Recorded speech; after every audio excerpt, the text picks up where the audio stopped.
ये व्यक्ति की निजी आस्था का विषय है, लेकिन कांग्रेस आस्था की भूमि अयोध्या पर सियासत का आधार तलाश रही है।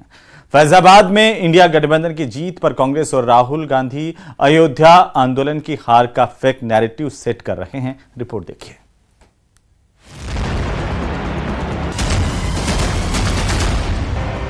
अयोध्या में एयरपोर्ट बना, अयोध्या की जनता से जमीन छीनी गई और आज तक उन्हें मुआवजा नहीं मिला है।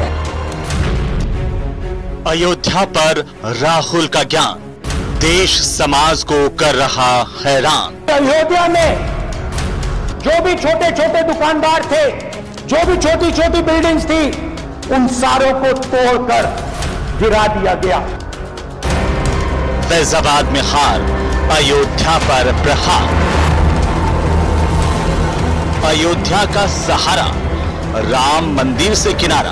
जो मूवमेंट अडवाणी जी ने चालू की थी, उस मूवमेंट को जिसका सेंटर अयोध्या था, उस मूवमेंट को इंडिया गठबंधन ने अयोध्या में हरा दिया है। 99 सीटों पर मिली जीत के बाद भी कांग्रेस का आत्मविश्वास 7वें आसमान पर है। सीटों का शतक नहीं लगाने के बावजूद कांग्रेस के युवराज के चेहरे पर जीत की चमक देखते ही बनती है, आवाज की खनक सुनते ही बनती है। बहुत बड़ी बात कह रहा हूं, मतलब इनका पूरा जो सेंटर था,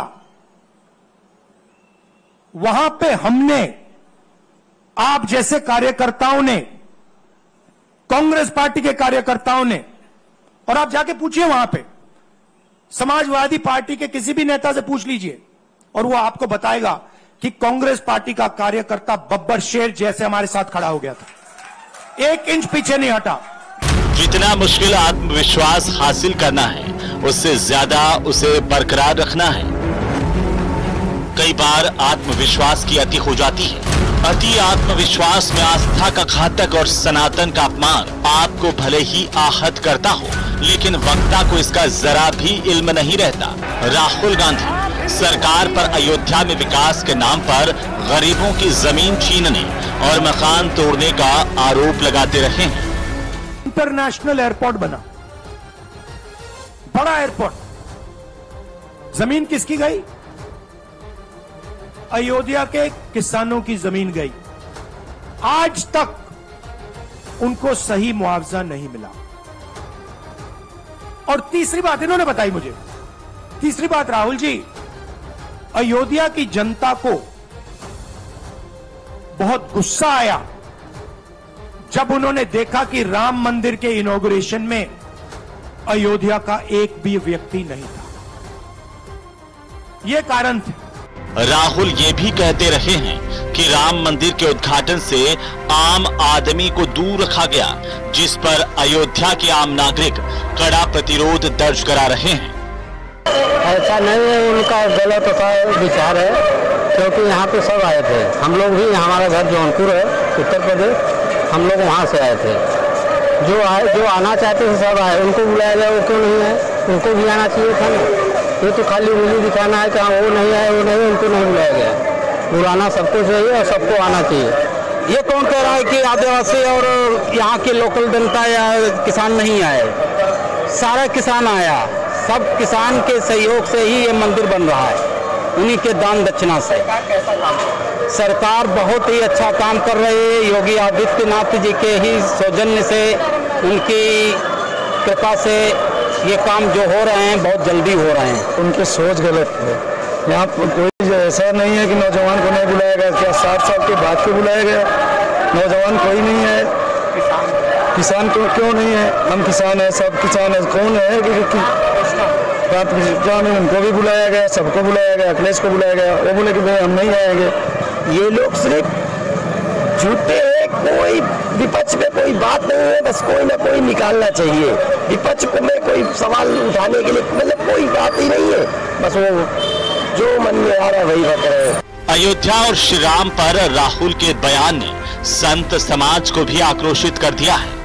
राहुल गांधी का यह जो बेहुदा बयान है, महामहिम राष्ट्रपति जी का उस समय स्वास्थ्य ठीक नहीं था, तो बाद में आके वो दर्शन की है और उसमें तमाम मजदूर, किसान, दलित, ओबीसी सब लोग थे। राम मंदिर के प्राण प्रतिष्ठा में हर वर्ग के लोग थे, सब लोग थे। राहुल गांधी को नहीं पता है तो सही से अपनी जानकारी दुरुस्त कर लें। हर तबके का व्यक्ति वहां आया हुआ था, कहीं से किसी भी प्रकार से कोई भी गरीब तबका नहीं छूटा था, हर समाज के लोग आए हुए थे। और जिस प्रकार से प्रधानमंत्री जी ने उनका फूल पुष्प वर्षा कर स्वागत किया था, यह दर्शाता है कि हमारे प्रधानमंत्री न सिर्फ जन जन के विकास की बात करते हैं बल्कि जन जन के सम्मान का भी ध्यान रखते हैं। अयोध्या वासियों की उपेक्षा के आरोप पर उत्तर प्रदेश के मुखिया योगी आदित्यनाथ राहुल गांधी को आड़े हाथों ले रहे हैं। जनता जानती है कि अयोध्या को उसकी पहचान से किसने वंचित किया। राहुल और उनके सहयोगियों ने अयोध्या को वनवास दिया, सरयू को रक्त रंजित किया था। आज जब अयोध्या अपने वैभव से पूरी दुनिया को आकर्षित कर रही है तो कांग्रेस में बेचैनी बढ़ गई है। अयोध्या में बांटे गए मुआवजे का भी ब्यौरा साझा किया। अयोध्या में 1733 करोड़ रुपए का मुआवजा बांटा गया। अयोध्या में एयरपोर्ट बना, अयोध्या की जनता से जमीन छीनी गई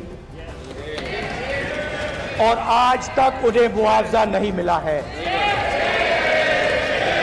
उन्होंने कहा, सही बात, उन्होंने कहा कि अयोध्या में जो भी छोटे छोटे दुकानदार थे, जो भी छोटी छोटी बिल्डिंग्स थी, उन सारों को तोड़कर गिरा दिया गया और उन लोगों को सड़क पर कर दिया गया। अयोध्या को उसकी पहचान से वंचित किसने किया था? क्या इस ससने की इंडी गठबंधन से जुड़े हुए लोग इसके लिए जिम्मेदार हैं? श्री राहुल गांधी और उनके सहयोगी इस बात के लिए जिम्मेदार हैं जिन्होंने न केवल अयोध्या को वनवास दिया था बल्कि सरयू मैया के रक्त के जल को भी रक्त रंजित करने का कार्य किया। 4 जून को नतीजे आने के बाद से ही बीजेपी को अयोध्या में हराने का नैरेटिव चल रहा है, जबकि सच तो यह है कि अयोध्या नाम की कोई लोकसभा सीट इस देश में है ही नहीं। इस देश में फैजाबाद नाम की एक लोकसभा सीट है जिसमें 5 विधानसभा क्षेत्र आते हैं। इनमें से एक विधानसभा क्षेत्र अयोध्या है। 2024 के लोकसभा चुनाव में इन 5 विधानसभा क्षेत्रों में अयोध्या एक ऐसी विधानसभा सीट रही जहां बीजेपी ने बढ़त हासिल की, लेकिन फैजाबाद हार गई। इस हार के बाद से अयोध्या में हराने का नैरेटिव सेट करने की कोशिश की जा रही है कि राम मंदिर आंदोलन हार गया, सनातन हार गया, आस्था की भूमि हार गई। क्या राहुल गांधी ये कहना चाहते हैं कि अयोध्या में कोठारी बंधुओं का बलिदान बेकार गया? अयोध्या के लिए सबसे पहले चलाया गया निहंगों का आंदोलन हार गया? नागाओं का संघर्ष क्या धूल में मिल गया? श्री राम जन्मभूमि की मुक्ति के लिए लड़े गए 77 युद्ध व्यर्थ हो गए? क्या सिर्फ एक सीट हारने से 550 साल का अथक संघर्ष हार गया? श्री राम जन्मभूमि की मुक्ति के लिए 3,70,000 लोगों का बलिदान क्या हार गया? देश और समाज राहुल गांधी के संसद में दिए गए उस बयान को भी नहीं भूला जिसमें राहुल गांधी ने तमतमाए तेवर और आक्रामक लहजे में हिंदुओं को नफरत फैलाने वाला कह दिया था। और जो लोग अपने आप को हिंदू कहते हैं वो 24 घंटा हिंसा हिंसा हिंसा, नफरत नफरत नफरत, असत्य सत्य असत्य। राहुल की अमर्यादित टिप्पणी के लिए देश के गृह मंत्री अमित शाह ने उन्हें खूब खरी खोटी सुनाई थी। अभय की बात तो इनको करने का कोई अधिकार नहीं है। आपातकाल में पूरे देश को इन्होंने भयभीत करा, लाखों लोगों को जेल में डाला और आतंक, वैचारिक आतंक अगर कभी था, वैचारिक आतंक कभी था तो आपातकाल के वक्त था। और मान्यवर दिल्ली में दिन दहाड़े हजारों सिख भाइयों का कत्लेआम उनके शासन में हुआ। अयोध्या और श्री राम से कांग्रेस का बैर पुराना है। ये और बात है कि राम के नाम पर वोट मांगने में कांग्रेस कभी पीछे नहीं रही। बीजेपी ने भले ही 1989 में राम मंदिर को अपने एजेंडे में शामिल किया हो, लेकिन कांग्रेस ने तो आजादी के 1 साल बाद ही 1948 में अयोध्या के उपचुनाव में राम के नाम पर वोट ही नहीं मांगा था, बल्कि हार्डकोर हिंदुत्व का कार्ड भी खेला था। तब हिंदू बहुसंख्यकों का वोट कांग्रेस के पाले में था। Bureau report, news 18 Rajasthan. तो अयोध्या के बहाने कांग्रेस और उसके सहयोगी दल बीजेपी को चिढ़ाने का प्रयास कर रहे हैं और इसी कोशिश में सपा प्रमुख अखिलेश यादव ने फैजाबाद के नवनिर्वाचित सांसद अवधेश प्रसाद को राजा अयोध्या तक बता दिया, जिस पर अयोध्या वासी खासे नाराज नजर आए हैं। रिपोर्ट देखिए।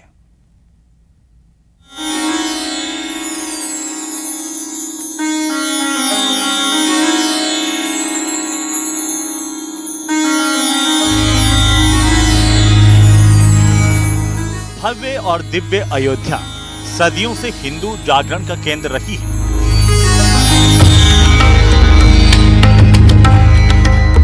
अयोध्या अपने जमाने की सर्वोत्तम नगरी थी और पूरी पृथ्वी पर उस जैसी कोई दूसरी नगरी नहीं थी।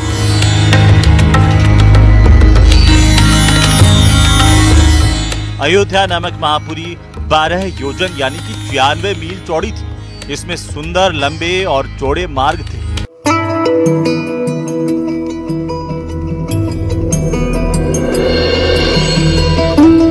इन पर रोज जल छिड़का जाता था। यहाँ के निवासियों के पास अतुल धन संपदा थी, लेकिन कांग्रेस ने राम और अयोध्या को काल्पनिक बताने की हर कोशिश की। वेद ने स्पष्ट कहा है, 8 चक्र वाली 9 द्वार वाली वह अयोध्या राम जन्मभूमि से 300 धनुष उत्तर में सरजू जी विराजमान हैं। वहां मैंने 441 प्रमाण दिए थे।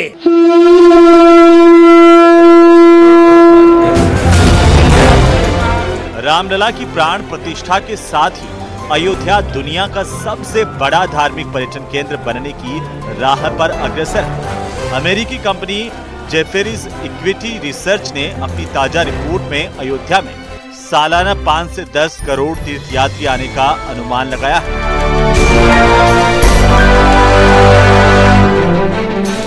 जबकि मक्का में सालाना 2 करोड़ व वेटिकन सिटी में सालाना 90 लाख तीर्थयात्री आते हैं।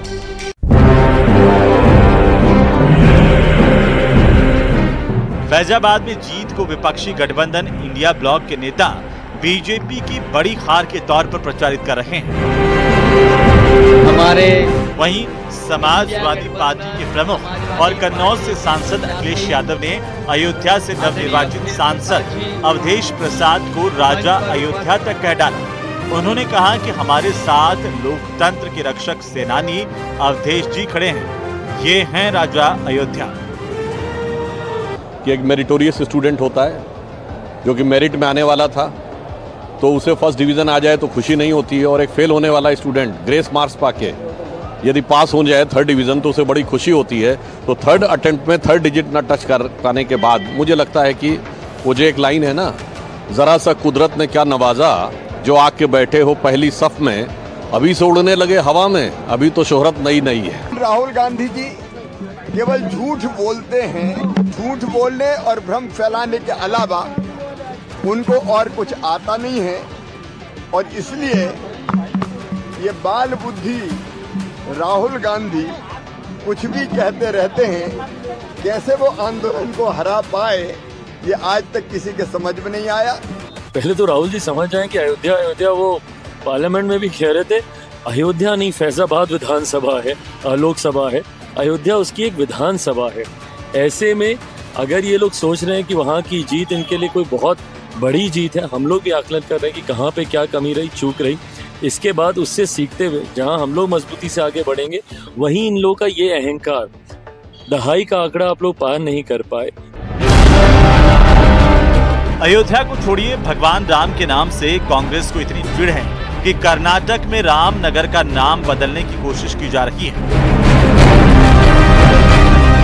जिस श्री राम को अदीब और शायर इमाम हिंद कहते रहे हैं, इकबाल ने कहा था, है राम के वजूद पे हिंदुस्तान को नाज अहले नजर समझते हैं उसको इमाम हिंद। उसके वजूद पर कांग्रेस को घनघोर आपत्ति रही है, तभी उसने 2007 में सुप्रीम कोर्ट में हलफनामा देकर श्री राम के अस्तित्व पर सवाल उठाए थे। लाखों करोड़ों की आस्था का अपमान किया था। उच्चतम न्यायालय के फैसले के क्रम में मोदी जी के प्रयास से आपके एक एक वोट की कीमत ने अयोध्या में रामलला को फिर से विराजमान कर दिया है और मंदिर भव्य बन गया है। अब कहते हैं राम तो सबके हैं। दुनिया जानती है कि बाबर और औरंगजेब जैसे धर्मांध मुगल बादशाहों ने तलवार के बल पर हिंदुओं का धर्म परिवर्तन ही नहीं करवाया, बल्कि हिंदू मंदिरों और आस्था के केंद्रों को ध्वस्त भी किया। श्री राम जन्मभूमि, श्री कृष्ण जन्मभूमि और काशी विश्वनाथ धाम को भी नहीं छोड़ा। हजारों मंदिरों को ध्वस्त कर उनके स्थान पर मस्जिदें बनवा दी। कायदे के मुताबिक आजादी के बाद कांग्रेस को इस गौरवमय धार्मिक और सांस्कृतिक इतिहास को दोबारा स्थापित करने का काम करना चाहिए था, लेकिन कांग्रेस संकीर्ण और स्वार्थ की राजनीति के कारण ऐसा नहीं होने दिया। कांग्रेस शुरू से राम मंदिर बनने में रोड़ा अटकाती रही, फिर कभी जो है भगवान राम को काल्पनिक बताना, और इसके बाद जो है अभी हाल ही में राहुल गांधी का बयान था कि इंडिया गठबंधन ने अयोध्या को हरा करके राम मंदिर आंदोलन को हराया है। तो हमको तो ये लगता है कि सबसे ज्यादा पीड़ा राहुल गांधी को है राम मंदिर बनने पर। INDIA नामक ये जो गठबंधन है, इन तमाम नेताओं का जिस प्रकार से सनातन धर्म को समाप्त करने की बात करते हैं, उसके बाद अब राम राम राम चिल्ला रहे हैं निरंतर। इससे इनका उद्धार होने वाला नहीं है। राम मंदिर में दर्शन करने आए और नाक रगड़ कर माफी मांगनी चाहिए राहुल गांधी को कि वो क्यों राम मंदिर प्राण प्रतिष्ठा में सम्मिलित नहीं हुए। अब जब बीजेपी राष्ट्रीय अस्मिता और ऐतिहासिक भूलों को सुधारने का काम सफलतापूर्वक संपन्न कर रही है, तो कांग्रेस गलत नैरेटिव को सेट करने में जुट गई है। फैजाबाद में मिली हार को अयोध्या आंदोलन की हार बता रही है। अयोध्या की लोकसभा सीट पर हमें वांछित सफलता नहीं मिली। ये अपने आप में राजनीतिक विश्लेषकों के लिए एक फूड फॉर थॉट है कि एक वर्ग के लिए all eyes should be on Rafah, चाहे किसी को पता हो रफा है क्या, कहां ये ना पता हो, पर दूसरे के लिए all eyes should not be on Ayodhya.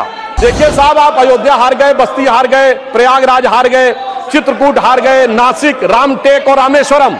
जो लोग ये कहते थे कि राम हुए नहीं, इसका सबूत दो, वो उत्तर से दक्षिण तक राम से जुड़े स्थानों का सबूत दे रहे हैं। अरे आपको लगता है कि भगवान हमको हरवाने के लिए आए थे? नहीं, आपको अपना अस्तित्व मनवाने के लिए आए थे। ये और बात है कि कांग्रेस इस बार चुनाव में सबसे कम 327 सीटों पर चुनाव लड़ी। ये पहली बार था जब सबसे पुरानी पार्टी 400 से कम सीटों पर आम चुनाव लड़ने उतरी। कांग्रेस ने दूसरी सीटों पर विपक्षी दलों का समर्थन किया, उनके उम्मीदवारों को जिताने के लिए जनसभाएं की, जीत के लिए जान लगा दी। 4 जून को जब नतीजे आए तो पार्टी भले ही हार गई, लेकिन चेहरों पर खुशी दे गई। संसद के विशेष सत्र के दौरान लोकसभा में विपक्ष के नेता राहुल गांधी ने यह दावा किया कि इस बार के विधानसभा चुनाव में कांग्रेस गुजरात में बीजेपी को हराएगी। इसके बाद वो गुजरात गए और पार्टी कार्यकर्ताओं को संबोधित करते हुए यही बात दोहराई कि अगले विधानसभा चुनाव में कांग्रेस पार्टी गुजरात में बीजेपी को हरा देगी। गुजरात के चुनाव में मैं आपको बता रहा हूं, हम सब मिलकर इनको गुजरात में हराने जा रहे हैं। जो हमने कहा, और लिख के ले लो, कांग्रेस पार्टी की जो आत्मा है वो गुजरात के चुनाव में लड़ेगी और नरेंद्र मोदी और बीजेपी को गुजरात में जैसे हमने अयोध्या में हराया है, वैसे ही हम गुजरात में इनको हराने जा रहे हैं। चुनावी समर में दावे हथियार माने जाते हैं। दावों में हनक कार्यकर्ताओं को लामबंद करती है और कुछ हद तक विपक्षियों पर मनोवैज्ञानिक प्रभाव स्थापित करने में भी कामयाब होती है। बीजेपी इस बात को बखूबी समझती है। तभी उसने राहुल के गुजरात जीत के दावे को दरकिनार करने में जरा भी देर नहीं लगाई। अयोध्या की विधानसभा में भाजपा को लीड है, परंतु हिंदू नफरत में किस प्रकार से राहुल गांधी के बयान निकल रहे हैं। पहले हिंदू को हिंसक कहना, फिर केसी वेणुगोपाल का कहना कि गीता से गोडसे ने हत्या और हिंसा सीखी थी, और अब ये कहना कि राम जन्मभूमि के आंदोलन को या राम जन्मभूमि के लिए जो एक प्रकार से संघर्ष किया गया उसको आपने हरा दिया। कांग्रेस भले ही जीत का दावा करे, लेकिन आम राय रही है कि गुजरात की जनता को अभी भी लगता है कि प्रधानमंत्री ही गुजरात को चला रहे हैं, प्राइम मिनिस्टर ही गुजरात के चीफ मिनिस्टर हैं। जब तक मोदी दिल्ली की कुर्सी पर हैं, गुजरात को हिला पाना बहुत कठिन है। वहां की जनता यही मानती है कि हमारा पीएम ही हमारा सीएम है। वहां पर सिर्फ संवैधानिक तौर पर मुख्यमंत्री बने, लेकिन जनता के मन में अभी भी मोदी ही है। ऐसा 1 साल या 2 साल से नहीं, पिछले 10 साल से होता रहा है। मोदी की वजह से वोट मिलते रहे हैं और आगे भी वोट मिलने के इम्कान हैं। Bureau report, news 18 Rajasthan.